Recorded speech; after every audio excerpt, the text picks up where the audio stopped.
Tell me you feel the same way. Tell me you want what I want. Please. Right now, I need nothing more than a kiss. Then we'll face what is to come, together. And claim the crown when the time comes.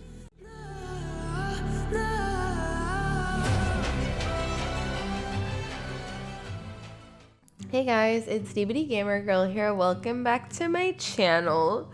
Sorry I missed an upload last week. I was traveling. I feel like I've had such a busy time lately. Like, I visited multiple states last week, and then yesterday I just went to the weekend concert, which was really good. Anyways, I've been thinking about this video for a long time. So I've already done a version talking about Ascended Astarion, and I talked about Dark Justicia or Shadowheart. So now I wanted to make a video about what if you let Gale ascend to godhood by letting him reforge the Crown of Karsus and take the power for himself. So I feel like there's a couple of key ways that Gale is different after he ascends to godhood, especially if you're romancing him. So I just want to talk about those points a little bit. So first of all, I feel like as the game progresses, initially it's kind of like him wanting to take his power back. Like, I feel like he's been so controlled by the orb and Mystra for so long, and he kind of feels like her plaything, I feel like, and he just wants to own himself and own his independence and basically take his power back. And a lot of his initial dialogues are kind of reflecting that. And generally, he frames it in that he really wants to help mortals. Like, he wants to have mortals take their power back in general, basically, and not have the gods controlling everybody and everything. I'll insert a couple of clips here of his initial kind of ideology and what he was saying that he wanted. Just think of it. The power of the gods in mortal hands at last would be free of doctrine and dogma, confined only by the limits of our imaginations. The outer planes. This is where gods dwell. They observe us from afar, where they make playthings of us. They will keep all of this from us. The power, the possibilities. They only want us to serve them, to pray to them, and ultimately to die for them. But what if we didn't need them? What if we wielded their power instead and helped ourselves in all the ways they refuse to? I could make that happen. I could make this illusion a reality, with you by my side. No, not like that. I don't want to join them, I want to better them. A god's powers paired with a mortal conscience, a mortal heart. Let me assure you, Karsai Weave has no more inherent evil to it than a child in the womb, or an axe half forged on the blacksmith's anvil. It is a tool, ready to be shaped by its wielder, by me. And you know me to be someone of reasonably sound moral judgment, don't you? But after he actually ascends to godhood, I feel like his perspective completely changes. Like, in some kind of delusional way, he does feel like he's still helping mortals, like by declaring himself the god of ambition, basically. But you can see that he considers himself better than mortals. Like, there are so many things that kind of shows how has a super inflated ego now, and he's basically become very arrogant. Like, he feels like he's gracing the epilogue party with his presence, and he's saying like everything is more dull than he remembers, and he yaps about how people are creating shrines in his name and stuff like that. I was nothing. Drifting dust mote of a wizard, abandoned by my goddess, my powers lost, my reputation destroyed. And look at me now. I'm their proof. There are already several shrines in my honor scattered across the outer reaches of Thay, and rumors of a very prominent temple under construction in Arm. This is only the beginning. You're finding it hard to stay away from me. Perfectly understandable. Divine essence has a rather magnetic quality where mortals are concerned. So it's very clear that he sees himself as greater than, and he starts to look down upon everybody else, which definitely was not Gale at all, like before he ascended. Like, he was always very grounded. I feel like he was very sweet. If anything, he was kind of insecure and always seeking reassurance. So him gaining that confidence, like as the game goes along, is kind of nice, but when that confidence turns into arrogance is when it kind of becomes a problem, in my opinion. The second point I want to talk about is that his morality definitely changes in general as well. So initially he was all about just helping mortals, and it was using the power for the greater good essentially in his mind. But then in the epilogue, if you talk to him, you can see that he actually doesn't differentiate anymore between good and evil necessarily. He basically says, that's not my place. So if somebody has evil ambitions, Gale will still help them. I am the god of ambition, not of the consequences of ambition. Nor am I the arbiter of good or evil, for that matter. At best, those concerned with the consequences of their actions might consult with Savras, god of divination. Though these days, I doubt he'd see them coming. That's the part that was like really concerning to me, is that he didn't see anything wrong with that. He was just like, I'm a god of ambition.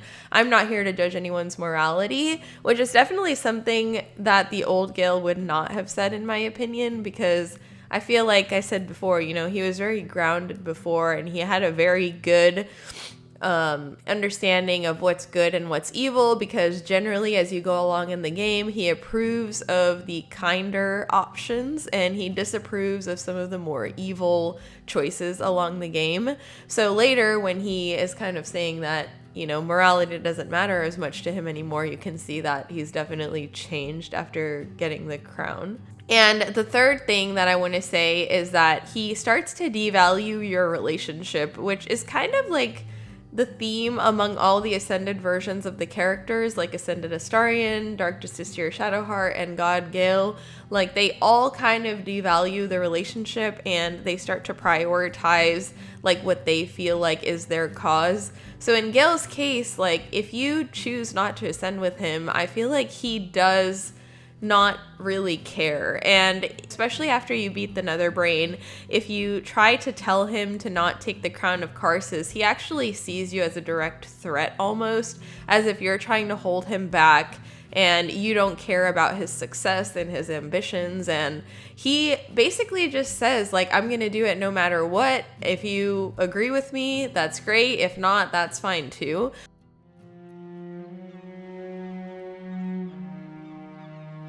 Want, need, deserve. Choose whatever word you prefer. But it is what I'm going to do. Mystra has dictated the terms of my potential for long enough. The crown would grant me control of my own destiny at last. Think of all I could achieve. All that I could grant to those whose ambitions are restrained by Mystra's yoke. I could raise a new Netherrealm, right here in Faerun.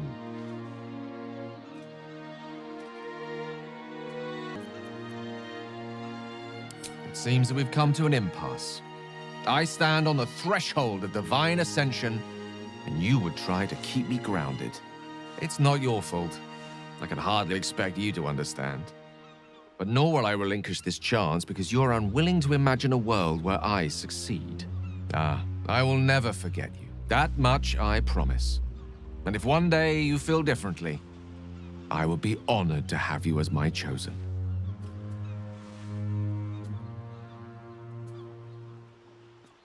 Gale will be but one god among many, doomed to squabble, to battle, to vie for control and power. And we will be the pieces they play with. But somehow, I do not think Mystra will allow it to happen so readily. So you can see that his priority has become godhood and power rather than love. And I know that if you do decide to romance him and he doesn't take the crown, he says something like, I've come to understand that, you know, love and friendship is much more important than power. So when he goes to godhood, you can definitely see that that's not the case. Like, power is the #1 priority. And in the epilogue, like, whether you decide to ascend with him or not, I mean, it seems to really not make a difference to him either way. Like, he does keep his promise of ascending you with him if you want that. But what really hurt my feelings is that, like, if you say you're not going to ascend with him, it's just no question that he's not going to stay with you. Like, he's still going. He's the god he deserves to be. I achieved everything we hoped I would, and still, I'm not good enough for you. I came here to offer you the heavens, but I see now, such an offer would be wasted. I suppose it was foolish to expect a mortal to understand.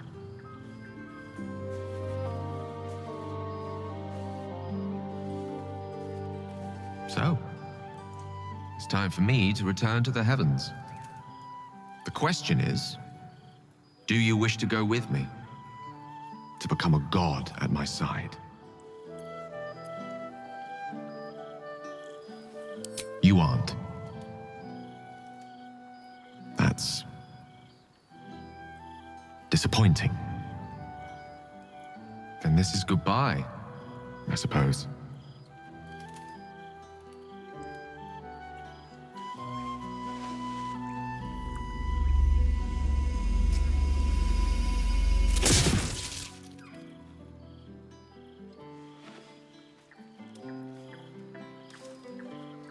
You may not wish to enter the heavens, but you do a fine job conjuring them here.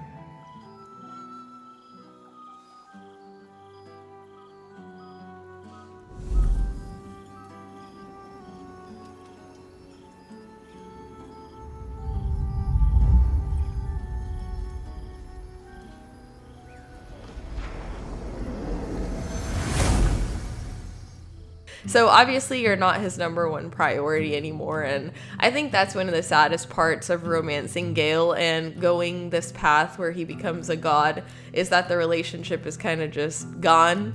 I mean, it's kind of cool, I guess, like seeing the version where you do ascend with him and you guys both become like god and goddess essentially. It's kind of a cute path. I had never seen that, but overall I still think this is a very bad ending for Gale. Then follow my lead.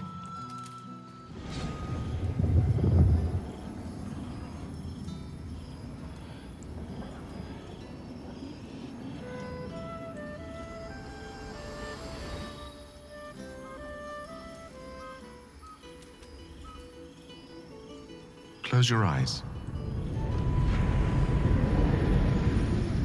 How do you feel?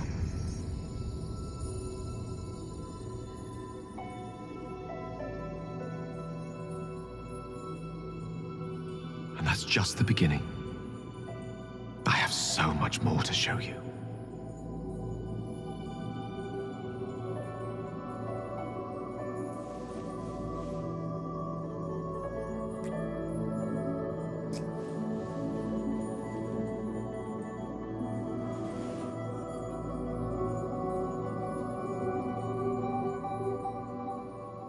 So it was really interesting for me though playing this path because I had never seen this before, and I mean one thing that I will say is I feel like God Gale is actually really hot, so I guess he has that going for him.